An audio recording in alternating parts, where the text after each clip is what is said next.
तर नमस्कार मित्रांनो, पुन्हा एकदा स्वागत आहे आपल्या ब्लॉगमध्ये. मित्रांनो, पुन्हा एकदा आपण भटकायला झालेलो आहे आपल्या मित्रपरिवारांसोबत. आत्ता मी आहे ट्रेनमध्ये. बघू शकता कशा प्रकारे सुंदर असा नजारा आहे. आणि पुन्हा एकदा एक नवीन सिरीज घेऊन येतो आहे तुमच्यासाठी सर्वांसाठी. तर कोणती सिरीज आहे तुम्हाला थोड्या वेळात समजेलच. मित्रांनो, आपण आज निघालो आहे एका अशा जागेवर जिथे प्रत्येक दगड इतिहास बोलतो, जिथे नदी वाहते पण कथा थांबत नाही. आज तुम्हाला मी घेऊन जातो आहे त्या साम्राज्यात जिथे विजयनगरचे राजे चालले. होय, मी बोलतो आहे विजयनगर साम्राज्याची राजधानी हम्पी, म्हणजेच युनेस्को वर्ल्ड हेरिटेज.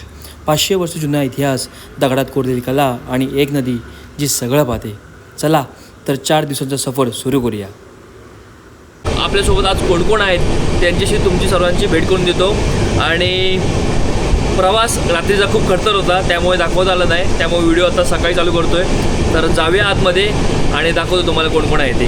चला मित्रांनो, फायनली आपण आतमध्ये आलेलो आहे. आपल्यासोबत आहेत आपले सर आहेत. बघा, इकडे पारस आहे आणि अभि, विनोद आणि वरती कृपेश आहे.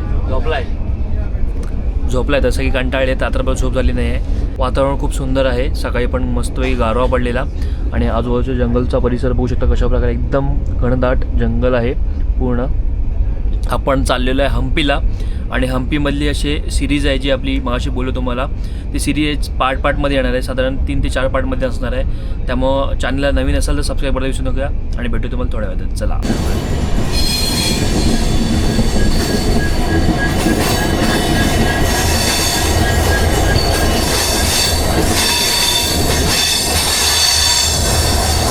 मित्रांनो, रेल्वे आता थांबलेली आहे आणि एक 5 ते 10 मिनटामध्ये चेन्नई एक्सप्रेसमधला जो फेमस वॉटरफॉल होता, म्हणजेच दूधसागर वॉटरफॉल, तो आपल्याला थोड्या वेळात बघायला भेटणार आहे.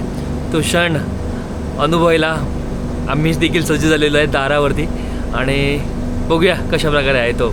आता काय पावसाळा नाही आहे, त्यामुळे बघूया कशा प्रकारे आपल्याला बघायला भेटते ते.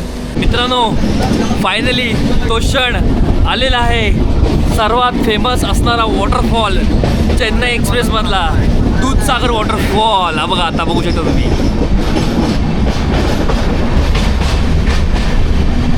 मित्रांनो, फायनली आलेला आहे दूधसागर वॉटरफॉल.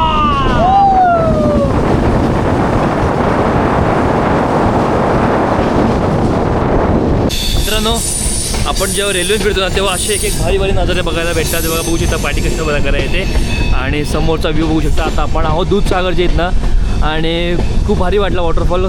पावसात पण आम्ही प्रयत्न करू नक्की इथे एकदा यायचा. मित्रांनो, मगाशी झोपलो होतो मस्त की जरा, कारण रात्री झोप पण झाली होती आमची, त्यामुळे आता झोपून घेतलेलं आहे. आणि अर्धा तास झाला आम्ही प्रत्येक येतोय. रम्मीचा गेम चालू आहे मस्त की. साईडला इकडे खायला चकली आणि घरातले मुगाचे लाडू सोबत मजा मस्ती चालू आहे, चर्चा वगैरे. विनोद आहे इकडे रील बघतोय. त्याला रम्मीचा गेम येत नाही, आम्हाला पण येत नाही. आम्हाला मार्गदर्शक आहेत समोरचे सर आमचे आणि हुशार विद्यार्थी आहेत, पण ते काही जिंकत नाही आहेत. जिंकणार ओनली ते शिंदे व्लॉग्स. मित्रांनो, फायनली आपण पोहोचलेलं आहे हॉस्पिटलला. आता आपण चाललेलो इथं आपण स्टे घेतलेला आहे 3 दिवसासाठी. तिकडे आपण चाललेलो होतो, आपली टुकटुक येते, त्याच्यातनं आपण जाणाऱ्या स्टेजचं लोकेशन कसं आहे ते पण तुम्हाला दाखवतो.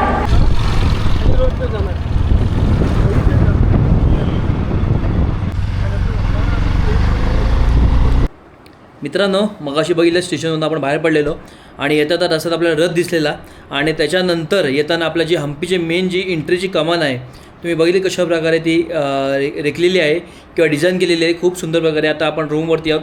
रूमवरती मस्तपैकी येऊन फ्रेश वगैरे झालेलं आहे आणि आत्ता आपण चाललेलो आहे ते सनसेट पॉईंट बघायला खास करून. तर आपण जातो आहे तिकडे. थोड्या वेळात आपली टुकटुक येते, त्या टुकटुकमध्ये बसून आपण जाणार डायरेक्ट सनसेट पॉईंटला. तर भेटूया तिकडेच. चला मित्रांनो, आपण आता आलो आहे अशा ठिकाणी जिथे प्रत्येक दगड मंदिर आहे आणि प्रत्येक मंदिर एक कथा आहे, म्हणजेच हेमकुटा टेकडी. देवी पार्वती म्हणजेच पंपा याने भगवान शिवाला प्रसन्न करण्यासाठी येथे तपश्चर्या केली होती. शिव आणि पार्वतीचा विवाह याच टेकडीवर झाला होता असे मानले जाते.